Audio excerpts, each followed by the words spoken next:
استعیذ باللہ من الشیطان الرجیم۔ آج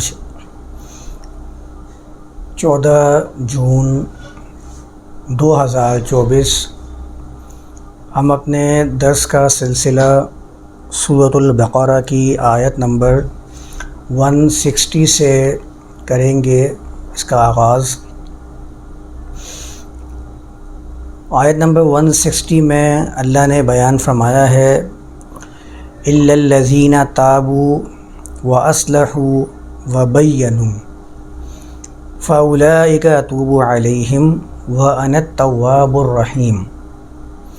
اِلَّا الَّذِينَ یعنی کہ یہاں پر ایکسیپشن آیا ہے، جس کو پچھلی آیت سے میں نے لاسٹ کلاس میں ربط کر دیا تھا، پھر بھی میں تھوڑا سا یاد دہانی کے لیے اس کو بیان کر دوں کہ آیت نمبر 159 میں ایسے لوگوں کا عمل بیان کیا گیا تھا کہ جو اللہ کی آیات کو، بینات کو چھپا لیتے ہیں،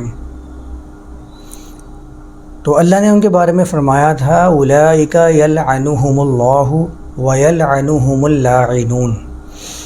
تو یہاں تک میں نے بیان کیا تھا کہ ایسے لوگ وہ ہیں جو اللہ کی لعنت ان پر ہوتی ہے، یعنی اللہ کی جو نعمت ہے اس سے وہ محروم کر دیے جاتے ہیں۔ اس تمام معنی میں بیان کر چکا ہوں کہ لعنت کا کیا مفہوم ہے عربی زبان کے اندر، لعین کسے کہا جاتا ہے، اور ہم جب کہتے ہیں کہ عربی زبان میں لعنت اللہ تو اس کا کیا مطلب ہوتا ہے۔ تو ایسے لوگ جن پر اللہ نے لعنت کی ہے، لعنت کرتا ہے، اور اس کے بعد کہا تھا وَيَلْعَنُهُمُ اللاعنون، دور کر دینے والے بھی ان لوگوں کو دور کر دیتے ہیں۔ اس کے بعد آیا ہے اِلَّا الَّذِينَ تَابُوا، یعنی کہ اللہ نے یہاں پر ایکسیپشن بیان کیا ہے کہ اللہ کی لعنت سے اپنے آپ کو وہ لوگ بچا سکتے ہیں کہ جنہوں نے اپنی منزل کا تعین کرنے کے بعد اپنی غلطی سے پلٹنے کی طرف آنا بہتر سمجھا۔ اِلَّا الَّذِينَ تَابُوا، اور صرف پلٹنا ہی بہتر نہ سمجھا بلکہ وَأَصْلَحُوا، اور جہاں جہاں ناہمواری پیدا ہو چکی تھی اسے اس کی اصل حالت پر لانا شروع کر دیا، جس کو ہم لوگ اصلاح کرنا کہتے ہیں۔ یہاں پر میں نے صالحین اور مصلحین کا معنی بھی بیان کیا تھا کہ عربی زبان میں صالحین کسے کہتے ہیں اور مصلحین کسے کہا جاتا ہے۔ اور آگے فرمایا وَبَيَّنُوا، یعنی صرف یہ دو کام نہیں بلکہ تیسرا کام بھی قرآن نے بیان فرمایا ہے۔ وہ کہتا ہے کہ تابو کر لیا، اصلحو کر لیا، لیکن اس کے ساتھ ساتھ بینو بھی کرو۔ بینو کا مطلب ایک تو جو ہم لوگوں نے سمجھا تھا، دو چیزوں کے درمیان میں جو جگہ ہوتی ہے اس کو بین کہا جاتا ہے، یعنی کہ دو زمینیں ہیں اور دونوں کی حدود متعین ہے، بارڈر لائنز بنی ہوئی ہیں، اور درمیان میں جو فاصلہ ہے ان دونوں زمینوں کے وہ بین کہا جاتا ہے۔ اور ہم جانتے ہیں کہ بین کیا ہے۔ اب جب یہاں پر وہ بینو آیا ہے تو اس کا ایک مطلب تو یہ ہوتا ہے کہ کسی چیز کو خوب اچھی طرح سے واضح کر دینا، نمایاں کر دینا، یا عام معنی کے لحاظ سے بیان کر دینا۔ لیکن جب بینا کے معنی اس کے اندر جدائی کا مفہوم موجود ہے، جیسے کہ میں نے کہا نا فصل ہوتی ہے دو زمینوں کے درمیان میں، وہ بین کہلاتی ہے، تو جدائی کا مفہوم جب موجود ہے تو اب یہاں پر بینوں کا ایک معنی تو آ جاتا ہے کہ اور انہوں نے بیان کیا، لیکن دوسرے معنی کے اعتبار سے کیونکہ یہ تبیین تفعیل کے باب سے ہے جس میں متعدی والا مفہوم پایا جاتا ہے، اس کی خاصیت میں تعدیہ آتا ہے، یعنی آبجیکٹ کے اوپر کام کرنا اور بڑی شدت کے ساتھ کام کرنا، کیونکہ اس میں عام طور پر جن الفاظ میں، جن مادوں میں تجدید آتی ہے تو تجدید کا مطلب ہی عربی زبان کے اعتبار سے شدت پیدا کرنا ہوتا ہے۔ ایک تو مادے کے اندر، تین حرفی کے اندر تجدید آ جاتی ہے، جیسے کہ عدّا، فرّا، مرّا، لیکن ایک وہ الفاظ کہ جن کے مادے میں تجدید نہیں ہوتی ہے، جیسے کہ آپ سمجھ لیں غفور، غفر ایک ورڈ ہے، اس میں تجدید تین حرفی کے اندر موجود نہیں ہے، اس میں جب تشدید آ جائے جیسے کہ تغفیر، غفرا، غفار، تو اس کے اندر پھر شدت کا مفہوم پایا جاتا ہے۔ یہ بنیادی مفہوم ہے جس کو سمجھنے کی ضرورت ہے۔ تو بینوں کی شدت کو دیکھتے ہوئے اور اس کے آبجیکٹ پر کام کرنے کے معنی کو دیکھتے ہوئے ترجمہ کیا جائے تو اس کا مفہوم یہ بھی بنتا ہے کہ وَبَيَّنُوا، یعنی کہ چیزوں میں فرق کر دینا، فصل کر دینا، ان دو چیزوں کے درمیان میں جدائی پیدا کر دینا۔ جیسے کہ قرآن کا ہی ایک ورڈ ہے، قرآن کا ہی ایک وصف قرآن نے بیان کیا جس کو ہم لوگ الفرقان کے نام سے جانتے ہیں۔ فرقان کا مطلب ہم جانتے ہیں کہ فعلان کے وزن پہ مبالغے کا صیغہ، یعنی کہ خوب جدائی کر دینے والا، فرق کر دینے والا۔ جیسے قرآن خود کہتا ہے یمیز اللہ الخبیث من الطیب، اللہ خبیث سے طیب کو ممتاز کر دے گا، الگ کر دے گا، یا کرتا ہے۔ یہ دونوں معنی اس کے اندر موجود ہیں۔ تو بینوں کا معنی کیا ہوگا اس لحاظ سے کہ خوب اچھی طرح چیزوں کو الگ الگ کر دینا، فصل کر دینا۔ جیسے کہ بین، دو زمینوں کے درمیان راستہ، فاصلہ، اس کو بین کہتے ہیں۔ تو یہاں آپ کا طیب آ جائے گا اور یہاں آپ کا خبیث آ جائے گا، یہاں آپ کا باطل آ جائے گا اور یہاں آپ کا حق آ جائے گا۔ تو اس سے واضح ہو جائے گا کہ یہ آپ کا باطل ہے اور یہ آپ کا حق ہے۔ اور جو میں نے اشارہ کیا نا یہاں باطل اور یہاں حق، تو اس سے میں اشارہ اس طرف بھی کر رہا ہوں کہ ہمیشہ یہ بات سمجھنے والی نہیں ہے کہ جو حق بات ہو تو وہ ہمیشہ دائیں ہاتھ پہ رکھی جائے اور جو باطل ہو وہ ہمیشہ لیفٹ سائڈ پہ رکھی جائے۔ ہمارے ہاں یہ ایک بڑا مسئلہ بن چکا ہے اور لوگوں کا مائنڈ سیٹ یہ ہو چکا ہے کہ جو چیز سیدھی ہے بس وہی صحیح ہے، جو الٹی ہے وہ غلط ہے، کیونکہ الٹی ہاتھ کو ہی وہ انہوں نے باطل کا ایک نشان سمجھا ہوا ہے، ایک معیار بنایا ہوا ہے کہ جو الٹا ہاتھ ہے یہ باطل کا ایک معیار ہے۔ الٹا ہے تو غلط ہی ہوگا۔ الٹے ہاتھ سے شیطان کھاتا ہے، الٹے ہاتھ سے شیطان پیتا ہے، الٹے ہاتھ سے لیتا بھی ہے اور دیتا بھی ہے۔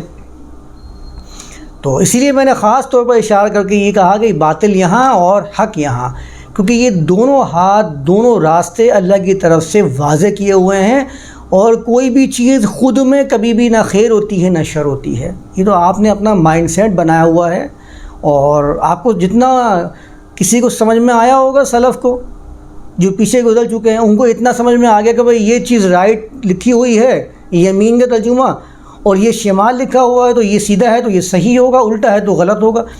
ان کو اتنا سمجھ میں آیا، انہوں نے لوگوں کو بیان کر دیا۔ لوگ بھی خوش ہو جاتے ہیں ان چیزوں کو، ان کو محنت کرنا نہیں پڑتی غور و فکر کرنے کے لیے۔ تو ہم نے ان کی سمجھ کو ایسا اپنا لیا ہے کہ سمجھ رہے ہیں کہ اس کے علاوہ تو کوئی سمجھ ہو ہی نہیں سکتی ہے جو انہوں نے سمجھا دیا۔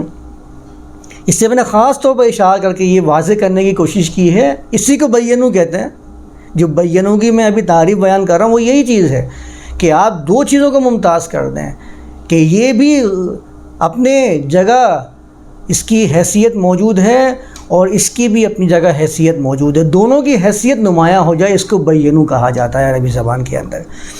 تو اللہ فرماتا ہے الا الذین تابوا واصلحوا وبینوا، ہاں البتہ وہ لوگ کہ جنہوں نے اپنے غلط راستے پر قدم اٹھنے سے پیچھے کی طرف پلٹا لیے، اور پلٹانے کے بعد واصلحوا، اصلاح والا پہلو اپنا لیا، اور اصلاح کا پہلو اپنانے کے بعد انہوں نے کیا کیا، بینوا، اب خود سے اس کام کے اوپر لگ گئے ہیں کہ لوگوں کے سامنے چیزوں کو نمایاں کر رہے ہیں کہ دیکھو ہم تو وہاں سے تابو ہو گئے ہیں، ہم نے اصلاح بھی کر لی ہے، لیکن تمہیں یہ یاد رکھنا ہے کہ یہ پہلو صحیح ہے اور یہ پہلو غلط ہے۔ ان دونوں میں سے بہترین طریقے کو اپنا کر اپنی منزل کی طرف جاؤ، یہ کام ہوگا بینوں میں آ کے۔ یعنی اب لوگوں کے سامنے نمایاں کرنا شروع کر دیا، پہلے تو خود سے اپنے آپ میں اصلاح کر لی اور پھر اس کے بعد لوگوں میں انہوں نے بیان کرنا شروع کر دیا۔ فَأُولَٰئِكَ أَتُوبُ عَلَيْهِمْ، یہ وہ لوگ ہیں جن پر میں لوٹتا ہوں، وَأَنَا التَّوَّابُ الرَّحِيمُ، اور میں تواب اور رحیم ہوں، میں خوب لوٹنے والا اور کمزوریوں کو طاقت میں تبدیل کر دینے والی طاقت میرے پاس موجود ہے۔ یہ رحیم کا معنی ہے۔ تو یہاں تک ہم لوگوں نے پچھلے سیشن میں مکمل کیا تھا، اس کو تھوڑا سا میں نے ریمائنڈ کروایا ہے، بیان کیا ہے تھوڑا سا، تاکہ کہ ایک ربط بن جائے گا پچھلی آیات سے، کیونکہ ایکسیپشن سے آیت شروع ہو رہی ہے۔ اب آتے ہیں آیت نمبر 161 کی طرف. اللہ فرماتا ہے ان الذین کفروا وماتوا وہم کفار. کفرو بھی آ رہا ہے اور کفار بھی آ رہا ہے. ایک ہی مادے سے بننے والے دو مختلف ورڈز یہاں پر آ رہے ہیں. ہم ایک دفعہ جائزہ لے چکے ہیں کہ آمنو اور کفرو یہ دونوں ورب ہیں, دونوں فعل ہیں, اور فعل کی خاصیت یہ ہوتی ہے کہ اس کو انجام دیا جاتا ہے, وہ کسی کی صفت میں شامل نہیں ہوتا. جو ہم لوگوں نے کیا تھا نا آمنو و کفرو, کہ آپ پیدائشی طور پر نہ تو مسلم ہو سکتے ہیں نہ پیدائشی طور پر کافر ہو سکتے ہیں. قرآن نے تو کفرو اور آمنو کے الفاظ فعل کے استعمال کیے ہیں.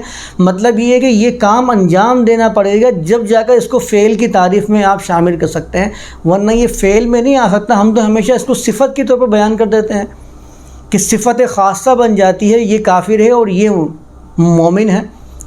تو جب آتا ہے کفرو, اس کا مطلب ہوتا ہے کہ کوئی شخص ایسے کام کو انجام دے. اور کفرو کی تعریف میں پہلے بیان کر چکا ہوں کہ ایمان اور کفر ہے کیا چیز. اصل میں ایمان کیا ہے کہ ایک شخص کے پاس کوئی چیز آ جاتی ہے, کوئی پیغام آ جاتا ہے, کوئی نصیحت آ جاتی ہے. فرض کر لیجئے کہ اس کو یہ بتا دیا گیا کہ آپ زمین میں بیج کو بوئیں گے تو یہ درخت بن کے سامنے آ جاتا ہے. اب اس کو یہ جو زمین کے اندر پورا پروسیس ہے وہ اس کو نظر نہیں آ رہا, وہ اس کی نظروں سے, اس کے حواس سے مخفی ہے. زمین کے اندر وہ بیج کیا کر رہا ہے, کس طریقے سے اپنی جڑوں کو پھیلا رہا ہے, زمین سے کس طریقے سے پانی حاصل کرنے کی کوشش کر رہا ہے. اس کے بعد جب وہ زمین پھاڑ کے اوپر آ رہا ہے تو اس میں درخت بننے کا اور پھل لگنے کا جو سلسلہ ہے وہ بھی اس کی نظروں سے پوشیدہ ہے. اسے کیا معلوم چل رہا ہے کہ فوٹو سنتھیسس کا جو عمل چل رہا ہے وہ کس طریقے سے انجام پا رہا ہے, کیسے مادہ اور نر مل کر ایک درخت بنتے ہیں اور جو پودے ہیں وہ پھول ہیں وہ سامنے آتے ہیں, پھول میں سے کلیاں نکل کے کس طریقے سے پھل بنا دیتی ہیں اور پھل بن کے سامنے آ جاتا ہے. یہ بات تو اس کی نظروں سے مخفی تھی. اس پورے پروسیس کا جو معاملہ تھا وہ اس کی نظروں کے سامنے نہیں تھا. اس نے تو بس اتنا دیکھا کہ زمین میں بیج بویا اور وہ زمین کو پھاڑ کے درخت بن جاتا ہے. کیسے بنتا ہے, اس میں کیا پروسیس چل رہا ہے, وہ تو آج ہمارے سامنے آنا شروع ہوا ہے. اس کو یہ بتا دیا جائے کہ بھائی یہ آپ درخت لگائیں گے تو یہ پھل دینا شروع کر دے گا اور یہ والا پھل دے گا, یہ پھل میٹھا ہوگا. اس نے اس بات کو تسلیم کر لیا اور زمین کے اندر لگا کے اپنی آنکھوں سے اس کا مشاہدہ کر لیا. اس کو کہتے ہیں الذین یؤمنون بالغیب. اس کو کہتے ہیں جو ہمارے عام طور پر غیب کی تعریف کرنے میں مشکل پیش آتی ہے. غیب کیا چیز ہے؟ غیب یہ چیز ہے زمانوں کے ساتھ ساتھ وہ مشاہدے کی صورت میں سامنے آنا شروع ہو جاتا ہے, پھر وہ لوگوں کے حواس کے اندر شامل ہو جاتا ہے. لوگ پہچان جاتے ہیں جس سے کہ ماں کے پیٹ میں پہلے کیا تھا, یہ غیب تھا, آج آپ کے سامنے کھل کے آ گیا ہے کہ وہ کیا چیز ہے. اس کو بڑے اعتراض بیان کیے جاتے ہیں. وہ بخاری کی روایت ہے, غیب کی 5 کنجیاں ہیں. اچھا پہلے اس کو ایسے ہی بیان کیا جاتا تھا, جب تک یہ الٹرا ساؤنڈ وغیرہ نہیں آیا تھا نا, پہلے اس روایت کو ایسے بیان کرتے تھے کہ غیب کی 5 کنجیاں ہیں, آپ کو یہ نہیں معلوم کہ ماں کے پیٹ میں کیا ہے. علماء خوش ہوتے تھے, دیکھو ہم نے تو مذہب کی حقانیت کو ثابت کر دیا ہے اس بات کو بیان کر کے, اور ہم چیلنج کر رہے ہیں, بتاؤ کیا ہے. اب لوگ تو بولیں واقعی بات تو صحیح کہہ رہا ہے, ہمیں کیا معلوم ماں کے پیٹ میں کیا ہے. اس وقت تک یہ حقیقت بن کے سامنے آتی تھی, لوگ ایسے بیان کرتے تھے, وہ لوگ سن کے عاجز سمجھ میں آتے تھے, بولتے کہ ہاں بھئی یہ بات تو ہے, مذہب کی حقانیت کو ثابت کر دیا فلاں صاحب نے, یہ تو اللہ ہی جانتا ہے کیا ہے, منع بتاؤ. اس کے بعد معاملہ یہ ہوا کہ الٹرا ساؤنڈ ایجاد ہو گیا, وہ کھلا کے سامنے آ گیا کہ ماں کے پیٹ میں کیا ہے. اب وہی لوگ گئے مولوی صاحب کے پاس, آپ تو کہہ رہے تھے کہ معلوم نہیں ہو سکتا, یہ تو اللہ کی کنجیاں ہیں. روایت میں الفاظ یہی ہیں کہ یہ غیب کی کنجیاں ہیں جن کو اللہ کے سوا کوئی نہیں جانتا. قرآن میں ایسا نہیں لکھا ہوا, قرآن میں کہیں نہیں لکھا کہ یہ وہ کنجیاں ہیں جن کو کوئی نہیں جانتا. وہ تو کہتا ہے سنوریہم آیاتنا فی الآفاق وفی انفسہم حتی یتبین لہم انہ الحق. وہ تو کہتا ہے ہم آفاق میں بھی نشانہ تمہیں دکھائیں گے جو چھپا ہوا ہے. آفاق میں کیا ہے؟ چھپا ہوا تھا جو اللہ نے اس کو ظاہر کر دیا, لوگوں کے سامنے آ گیا. اور تمہارے نفوس میں بھی دکھائیں گے, نفوس میں تو ہوتا ہی ہے بچہ. حتیٰ یتبین لہم انہ الحق, یہاں تک کہ وہ لوگ جان لیں گے کہ یہ حقیقی بات ہے, حقیقت پر مبنی ہے. اللہ تو یہ کہہ رہا ہے، اللہ نے کہیں نہیں کہا کہ غیب کی کنجیاں ہیں جو اس کے سوا کسی کو معلوم ہی نہیں، یہ نہیں لکھا ہوا قرآن کے اندر، وہ تو روایت میں لکھا ہوا ہے۔ تو اب وہ گئے مولوی صاحب کے پاس، انہوں نے کہا بھائی اب تو ہمیں تو نظر آ رہا ہے یہ تو لڑکا ہے یا لڑکی ہے، آپ تو کہہ رہے تھے کہ ماں کے پیٹ میں کیا یہ معلوم نہیں ہو سکتا۔ تو اب انہوں نے ایک دوسرا پینترا پھینکنا شروع کیا، انہوں نے کہا نہیں اس کا مفہوم یہ نہیں تھا، ہم تو آپ کو بیان تو کر رہے تھے، مقصد یہ نہیں تھا، اس کا مقصد یہ تھا کہ ماں کے پیٹ میں نیک ہے یا بد ہے یہ کسی کو معلوم نہیں ہو سکتا۔ یعنی آپ دیکھیں کہ میں ایک دفعہ بیان کر رہا تھا کہ مذہب وہ ہوتا ہے جو زمانے کے ساتھ نہیں چل سکتا، اور قرآن جو دین جو پیغام دیتا ہے، جو اصول دیتا ہے، اس میں زمانوں کے ساتھ چلنے کی جو صلاحیت ہے، جو طاقت ہے، وہ اسی بنیاد پر ہے کہ وہ اصول بیان کر دیتا ہے۔ زمانے کے لوگ خود ہی اس کو اپنے حساب سے سمجھنا شروع کر دیں گے، ان کے سامنے آ جائے گا کہ ہاں یہی بات، یہ اصول بیان کیا تھا، اسی اصول کی روشنی میں اس کو سمجھ لیا جائے گا۔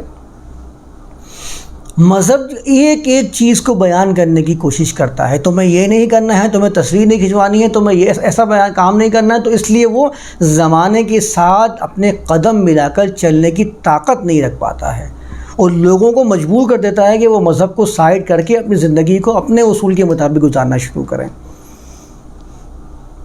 تو پھر انہوں نے پینترا بدل کے یہ کہنا شروع کر دیا کہ نہیں ایسا تھوڑی ہے، اب تو مطلب اس کا مطلب یہ ہو گیا ہے کہ یہ ماں کے پیٹ میں نیک ہے یا بد، اس کے بارے میں یہ حدیث تھی۔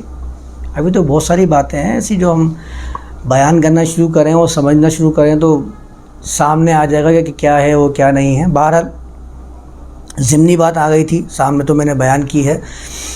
تو بات میں کر رہا تھا کہ کفر کیا ہوتا ہے کہ آپ کو کوئی بیان کر دے کہ آپ ایسا کر لیجئے، وہ ہو جائے گا، اس صداقت پر یقین کر لینا، اس کو ایمان کہا جاتا ہے۔ ہاں میں کروں گا اور میں نتیجہ حاصل کروں گا، ایسے شخص کو مومن کہہ دیتے ہیں۔ عام تعریف اس کی سمجھ لیں، میں اس پہ عمل نہیں کروں گا، یہ نتیجہ نہیں دے گا، اس کو کفر کہتے ہیں۔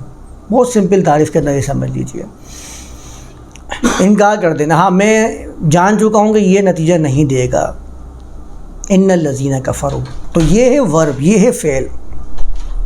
بے شک وہ لوگ جنہوں نے کفر کیا، یعنی جو اس نتیجے پر پہنچ گئے کہ ہمیں اس پر عمل نہیں کرنا ہے، ہمارے سامنے پیغام آ چکا ہے، میں تو نہیں مان رہا، میں تو اس پہ عمل نہیں کر رہا، یہ ہے ان الذین کفروا، فعل کو انجام دیا جب کافر کہلائے گا۔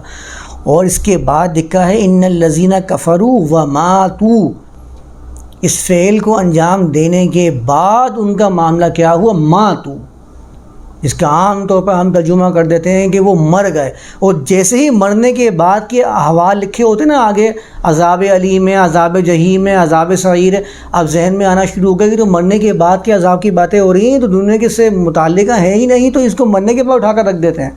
ابھی دیکھیے گا ذرا، میں آگے لے کے چلتا ہوں۔ وماتوا، موت عربی زبان میں کہتے ہیں ایک ایسے محرک کو جس کی وجہ سے کسی بھی ذات کے اندر زندگی موجود ہے، اس کو عربی زبان میں حیات کہتے ہیں، اور اس کا ختم ہو جانا، اس محرک کا رک جانا، حرکت سے خالی ہو جانا، یہ موت کہلاتا ہے۔ یہ عام عربی زبان کے اندر، ڈکشنریوں کے اندر یہ ترجمے لکھے ہوئے ہیں، عام طور پر اس کو ایسے استعمال کیا جاتا ہے جیسے کہ ماتت النار، آگ دھیمی پڑ گئی، کوئی محرک اس میں داخل کر دیا جائے، یعنی کہ اگر کوئی لکڑی یا کوئی فیول اس میں داخل کر دیا جائے تو وہ دوبارہ سے بھڑک اٹھے گی، جب تک وہ محرک اس کے اندر سے ختم ہو چکا ہے اس وقت تک اس کو آپ موت سے تعبیر کریں گے، یہ موت کی تعریف ہے۔ ماتت الریح، ہوا رک گئی، تو کیا ہوا رکنے کا مطلب یہ کہ ہوا چلے گی نہیں؟ یہ اس کا مطلب نہیں ہوتا۔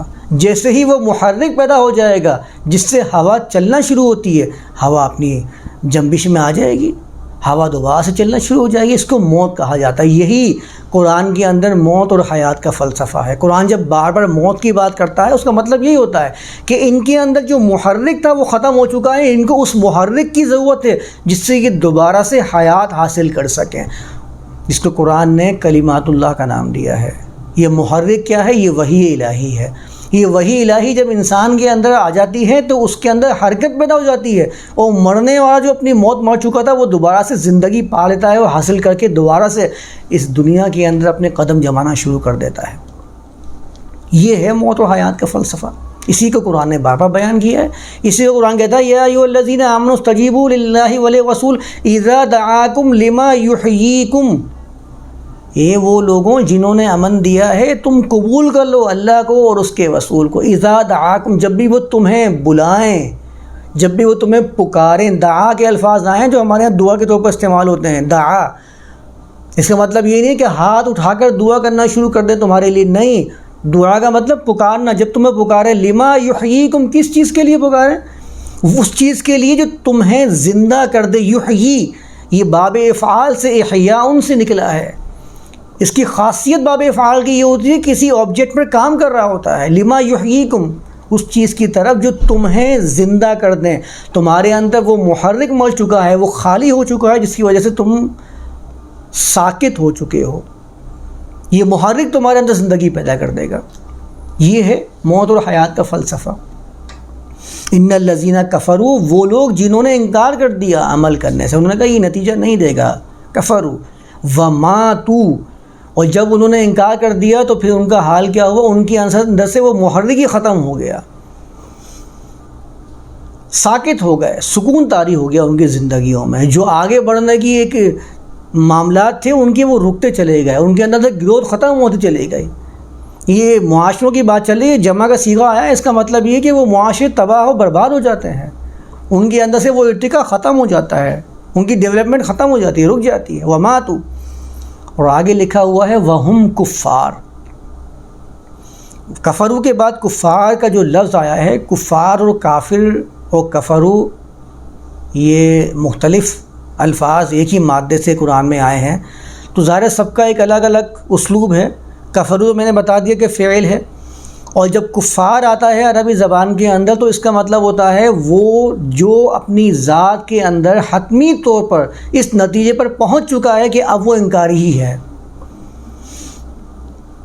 کافر کہتے ہیں عربی زبان میں ایسے شخص کو کہ جو کفر کر رہا ہے اس کی صفت کے اندر وہ چیز شامل ہو جائے، یعنی ظالم، جب آپ کسی کو ظالم کہتے ہیں تو اس کا مطلب یہ تو نہیں ہے کہ وہ ہمیشہ ہی ظالم رہے گا، ہو سکتا ہے کہ وہ ظلم چھوڑ دے، ختم کر دے۔ اسی طرح کافر، صفت کے لیے جمع سالم کے صیغے آتے ہیں، جمع تکسیر کے صیغے ہمیشہ ذات کے لیے استعمال کیے جاتے ہیں جو اپنی ذات کے اعتبار سے محکم ہوتے ہیں۔ تو کفار وہ لوگ ہیں کہ جب انہوں نے اس فعل کو انجام دے دیا اور انتہا پر پہنچ گئے، اب ان کی ذات ہی کفار بن چکی ہے، وہ اپنے ذاتی اعتبار سے اس کا انکار کر رہے ہیں، کیونکہ حتمی دلیل تک پہنچ چکے ہیں، اپنے عقل، اپنے شعور کے مطابق حتمی طور پر وہ اس بات تک پہنچ چکے ہیں کہ مجھے یہ میسج نہیں ماننا ہے، اس کو کفار کہا جاتا ہے۔ تو بے شک وہ لوگ جنہوں نے کفر کیا اور اپنے انجام کو پہنچ گئے، وماتوا، مر گئے، ساکت ہو گئے، ذلیل و رسوا ہو گئے، ان کے اندر سے وہ محرک نکل گیا جو ان کو آگے حرکت دینے والا تھا۔ وہم کفار، ان کی حالت یہ ہے، وہم جو ہے یہاں پر حال بیان کرنے کے لیے آیا ہے، ان کی حالت کیا ہے کہ وہ کفار ہو چکے ہیں، اب ذاتی طور پر وہ کافر یعنی کفر کی انتہا کو پہنچ چکے ہیں۔ اولئک علیہم لعنت اللہ، یہ وہ لوگ ہیں جن پر اللہ کی لعنت ہے، یعنی وہ اللہ کی نعمتوں سے دور ہیں، اللہ ان سے دور ہو گیا۔ والملائکہ، کائناتی قوتیں وہ سب کے سب ان سے دور ہیں۔ والناس اجمعین، اور لوگ تمام کی تمام لوگ ان سے دور ہو چکے ہیں۔ اب بتائیے آپ خود سے کہ یہاں پر لکھا ہوا ہے ان الذین کفروا وماتوا وہم کفار، ہمارے ہاں اس آیت کو پیش کیا جاتا ہے کہ وہ لوگ جنہوں نے کفر کیا اور کفر کی حالت میں مر گئے، اولئک علیہم لعنت اللہ، کہتے ہیں کہ وہاں پر مرنے کے بعد جا کر وہ لوگ اللہ کی نعمت سے دور ہو جائیں گے۔ یہ ترجمہ عام طور پر ہمارا کیا جاتا ہے کہ مرنے کے بعد ان کو اللہ کی نعمت سے دور کر دیا جائے گا۔ والملائکہ، ملائکہ کی نعمت سے بھی دور ہو جائیں گے، ملائکہ کی ان پر لعنت ہوگی، لیکن آگے لکھا ہوا ہے والناس اجمعین، اب لوگوں کی لعنت کیسے ہوگی ان پر؟ وہ تو مر چکے ہیں، لوگوں کی لعنت کیسے ہوگی؟ لکھا ہے والناس اجمعین، تمام لوگوں کی لعنت کے مستحق ٹھہریں گے۔ کیسے ٹھہریں گے؟ مرنے کے بعد وہاں پر جا کے آپ کہتے ہیں کہ یہ اللہ کے پاس جانے کے بعد یہ معاملہ سامنے آئے گا، اس وقت والملائکۃ والناس اجمعین کا کیا بنے گا معاملہ، کیا معنی بنے گا، کس طرح سے یہ عمل انجام دیا جائے گا، یہ کوئی نہیں سوچ رہا ہوتا۔ ان کو بس یہ بتا دیا گیا کہ مرنے کے بعد تو اللہ کے پاس جا کے سارا معاملہ ہونا، اس ترجمے کا کیا کرنا ہے جس میں والناس اجمعین آیا ہے۔ اصل میں یہ معاملہ دنیا کے اندر پیش آ رہا ہے، جب انہوں نے اپنے آپ کو اللہ کے کائناتی اسلوب سے، اس کے قانون سے دور کر لیا ہے، تو قانون بھی اس سے دور ہونا شروع ہو گیا، اور جو اس قانون کے اوپر کاربند تھے، عمل کرنے والے تھے، انہوں نے بھی اپنے آپ کو ان سے دور کرنا شروع کر دیا۔ ایسے تمام لوگ ان سے دور ہو جاتے ہیں، والناس اجمعین، جو اپنے آپ کو اللہ کے قانون سے دور کرنا شروع کر دیتے ہیں۔ اور یہ میں بیان کر چکا ہوں کہ اللہ کے قانون سے دور کرنا کیا ہوتا ہے، یہ ہم بہت تفصیل سے سمجھ چکے ہیں۔ خالدین فیہا، اب دیکھیں خالدین کا لفظ آ گیا ہمارے ذہن میں، وہ ہمیشگی والی جنت اور ہمیشگی والی دوزخ آنا شروع ہو گئی کہ ہمیشہ ہمیشہ کے لیے جنت میں جو جانے والے ہیں وہ ہمیشہ ہمیشہ کے لیے جنت میں رہ جائیں گے۔ ہمیشہ ہمیشہ سے کیا مراد ہے؟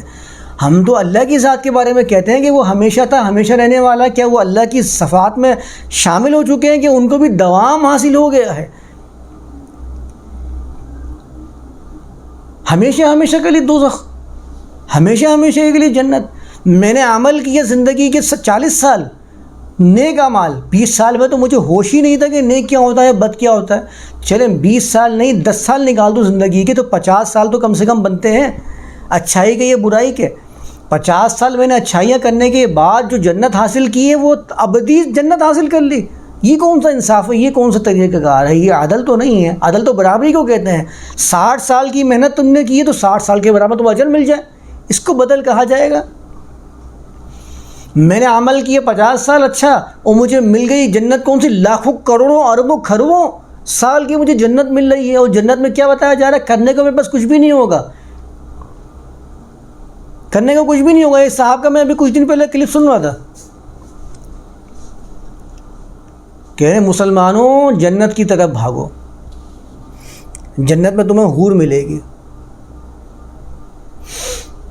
الفاظ یہی تھے، مسلمانوں کہاں تم بھٹک رہے ہو سکتا ہے کچھ آگے پیچھے الفاظ کر رہا ہوں میں، پورا پرفیکٹ مجھے یاد نہیں رہا جو ان کا بیان تھا، ایک ایک لفظ تو یاد نہیں ہے۔ اسلوب یہی تھا، مسلمانوں کہاں بھٹک رہے ہو، کہاں جا رہے ہو، جنت کی طرف بھاگو، جنت میں ایک حور ملے گی آپ کو۔ یہاں دنیا کی گندی سندی عورتوں کے پیچھے کہاں جا رہے ہو؟ گندی سندی عورتیں، اس میں اس کی ماں بھی شامل تھی جو یہ بیان کر رہا تھا، اس کی بیٹی بھی شامل تھی، اس کی بہن بھی شامل تھی۔ بیوی کو تو وہ اہمیت دیتا ہی نہیں نا، بیوی تو ذاتی بات دوسرے کی ماں بیٹی ہے بہن ہے، اس کی نظر میں اس کا وہ تو ایک سامان ہے۔ چلیں بیوی کی بات نہیں کر رہا، آپ کی اپنی بیٹی بھی تو اس میں شامل ہے، اس کو آپ کہہ رہے ہو گندی سندی عورتیں، ان کے پیچھے کہاں جا رہے ہو؟ وہ تو حور کے پیچھے بھاگو نا۔ تو کہتا ہے کہ مسلمانوں یہ گندی سندی عورتوں کے پیچھے تم کیوں لگے ہوئے ہو؟ تو وہ گندی سندی ہیں اور آپ جو ہیں وہ صاف ستھرے ہیں، ان کو گندا سندا قرار دے دیا ہے۔ تو آپ کیا ہیں؟ جو عمل وہ کر رہی ہیں وہ عمل آپ بھی کر رہے ہیں، ان کو بھی فضلہ آتا ہے، ان کو بھی پسینہ آتا ہے، تمہیں بھی فضلہ آتا ہے، تمہیں بھی پسینہ آتا ہے۔ وہ یہ کیسا کرائٹیریا، وہ کیسا پیمانہ ہے کہ وہ گندی سندی مسلمانوں گندی سندی عورتوں کے پیچھے کہاں جا رہے ہو؟ تو آپ کیا ہیں؟ اگر آپ کسی بنیاد پر ان کو گندا سندا کہہ رہے ہیں تو آپ کے اندر بھی وہ گند بھرا ہوا ہے، آپ بھی اس سے پاک نہیں ہیں۔ یہاں تو کتنا ٹائم تعلق قائم کر سکتے ہو؟ یہ الفاظ ہی باقاعدہ ان صاحب کے، کتنی دیر تم تعلق قائم کر سکتے ہو ان کے ساتھ؟ 1 منٹ، 2 منٹ، 5 منٹ، 10 منٹ؟ وہاں تو تمہیں 70 مردوں کے برابر طاقت دی جائے گی۔ اور میں بڑا دنگ رہ گیا کہ کس طریقے سے ایسے لوگوں کو عالم شمار کر کے ان کی باتوں کو سنا جاتا ہے، اور ان کو یہ توفیق نہیں ہوتی سوچنے کی کہ یہ بیان کیا ہم اپنے گھر پہ چلا سکتے ہیں، اپنے گھر پہ سنا سکتے ہیں اپنی بہن بیٹیوں کو یہ والی باتیں، اپنی ماؤں کے سامنے یہ باتیں کر سکتے ہیں کہ ان کے سامنے یہ کہہ سکتے ہیں کہ مجھے 70 حوریں ملیں گی اور تمہیں صرف میں مل جاؤں گا، جبکہ اس بارے میں کوئی روایت تک موجود نہیں ہے۔ جو ہمارے ہاں بیچاری عورتوں کے بارے میں یہ بیان کر دیتے ہیں نا، ہر عورت کے پاس جواب کیا ہے کہ میں ملوں گی بیوی کے طور پر اور میں بیویوں میں حوروں کی سردار ہوں گی. یہ میں نے الفاظ باقاعدہ سنے ہیں. عورتوں کو لولی پاپ دیا ہوا ہے کہ تم تو حوروں کی سردار ہوگی نا, تمہیں جو ملے گا وہ تمہارا شوہر ملے گا اور مجھے جو ملے گا وہ 70 حوریں ملیں گی. بیچارے خوش ہو رہی ہیں, مجھے تو حوروں کی سردار بنایا ہوا ہے. اس کے اوپر سنگل روایت موجود نہیں. روایت حدیث میں کس نے بتایا آپ کو یہ بات کہ ان کو اس کو بیوی کو حور بنایا جائے گا, سردار بنایا جائے گا حوروں کا, اور اس بیوی کو وہ مرد ملے گا جو ویسے ہی دنیا میں اس کا شوہر تھا وہی اس کو مل جائے گا. سب عورتوں کی زبان پہ یہی کہانیاں موجود ہیں. کوئی یہ پوچھنے کا وعدہ نہیں کر رہا کہ یہ بات آپ کو بتائی کس نے ہے, کیا کسی حدیث میں آیا ہے, قرآن میں آیا ہے. آپ قرآن کو چھوڑ دیں چلیں, میں تو ابھی بات ہی نہیں کر رہا قرآن کی, حدیث بھی بتاتے ہیں مجھے کس حدیث میں لکھا ہوا ہے بھائی یہ بات کہ بیوی جو ہوگی وہ حوروں کی سردار ہوگی, سردار کہہ رہا ہوں, سردار نہیں ہوگی, اور جو ہے وہ اس کو وہی شوہر ملے گا جو دنیا کے اندر تھا. اور اگر وہ شوہر دوزخ میں چلا گیا تو پھر کیا کرو گے اس کو, پھر کیا ملے گا اس کو, کچھ بھی نہیں, ٹھینگا.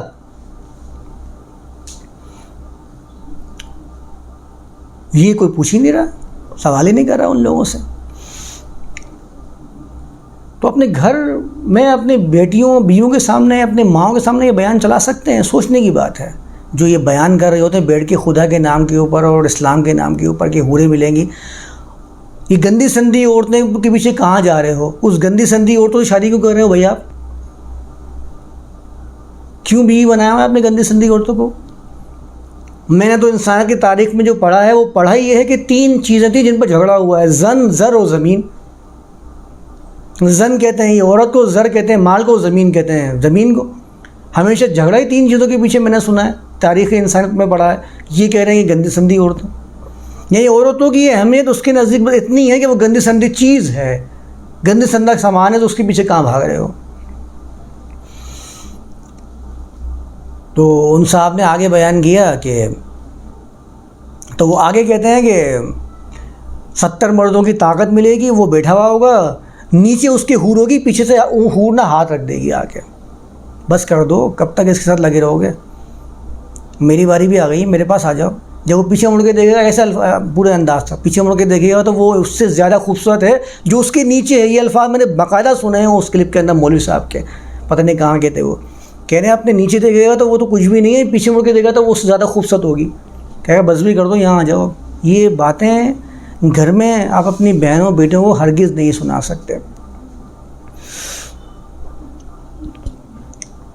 بہرحال بات کہاں سے کہاں نکل گئی, میں پتہ نہیں کیا بیان کر رہا تھا کہ جنت اور دوزخ کا جو فلسفہ ہمارے یہاں بیان کیا جاتا ہے کہ جنت میں ہمیشہ ہمیشہ کی زندگی ہوگی.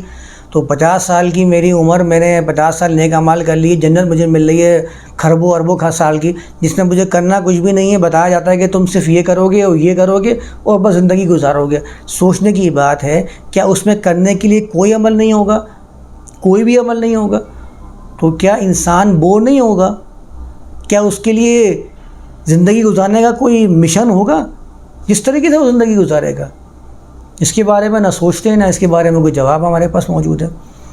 40 سال 30 سال کسی نے ظلم کیا, گناہ کیے, کفر کیا, اس کو جو جہنم مل رہی ہے وہ ہمیشہ ہمیشہ کی جہنم مل رہی ہے. تو یہ عدل اور انصاف تو نہیں ہوگا.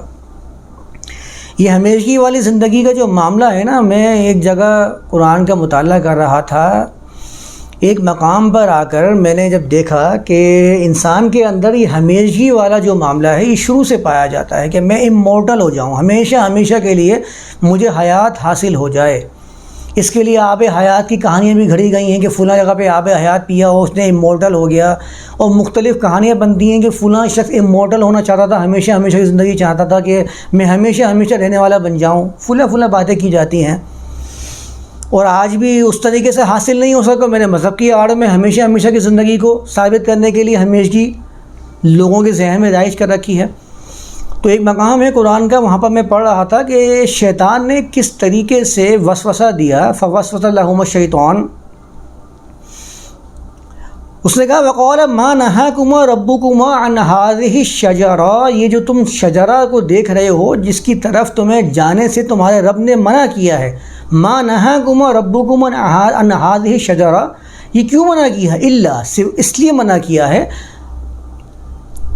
او تکون ملکین او تکون من الخالدین، کہ تم دونوں کے دونوں، اب یہ قصہ کس طرح بیان ہوا یہ میں تفصیل میں نہیں جا رہا، دونوں کے دونوں قوتوں والے ہو جاؤ، او تکون من الخالدین، یا تم دونوں ہمیشہ ہمیشہ رہنے والے ہو جاؤ۔ یعنی آپ یہ سمجھ لیجئے کہ قرآن نے شیطان کے جھانسے کو بیان کیا ہے کہ شیطان نے انسان کے دل میں یہ بات ڈالی کہ تمہیں اس شجر کے پاس جانے سے اس لیے تمہارے رب نے روکا ہے کہیں تم ہمیشہ ہمیشہ والی زندگی نہ حاصل کر لو۔ یعنی یہ جھانسا شیطان کی طرف سے دیا جاتا تھا، ہم نے اس کو مذہب کی آڑ میں رحمان کی طرف سے بیان کرنا شروع کر دیا ہے۔ قرآن نے تو یہ کہیں نہیں کہا کہ ہمیشہ ہمیشہ والی، کہ موت کو بھی موت دے دی جائے گی، بلکہ قرآن تو ایک جگہ کہتا ہے ما دامت السماوات والارض الا ما شاء ربک، جنت میں داخل کیے جائیں گے جب تک آسمان اور زمین دائم ہیں، یہ الفاظ ہے باقاعدہ، الا ما شاء ربک، مگر یہ کہ جو تمہارے رب کی مشیت ہوگی۔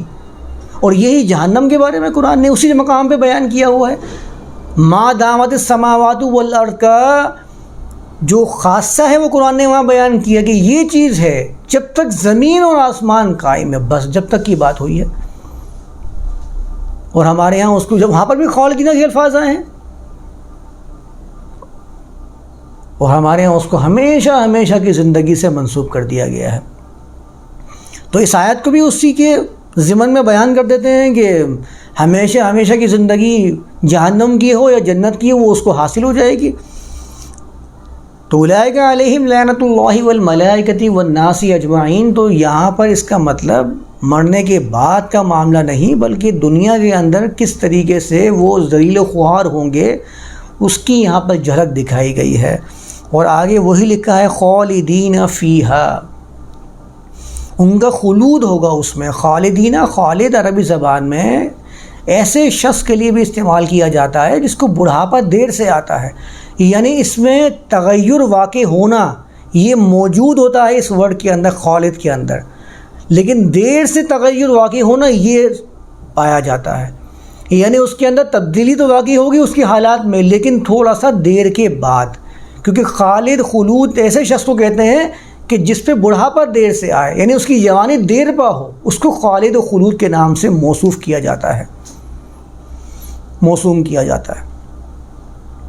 تو تغیر تو خالدینہ کے اندر پایا جاتا ہے لیکن تھوڑا وقفے کے بعد۔ تو خالدین فیہا اس میں خلود ہوگا ان کا، لا یخفف عنہم العذاب، جب تک وہ اس کیفیت میں رہیں گے ان سے عذاب میں کوئی تخفیف نہیں کی جائے گی، کمی نہیں کی جائے گی، ولا ہم ینظرون، اور نہ انہیں مہلت دی جائے گی۔ اب یہاں پر نظر سے فعل مضارع مجہول کا صیغہ ینظرون آیا ہے، سب نے یہاں پر ترجمہ مہلت دی جائے گی یا مہلت نہیں دی جائے گی کیا ہے۔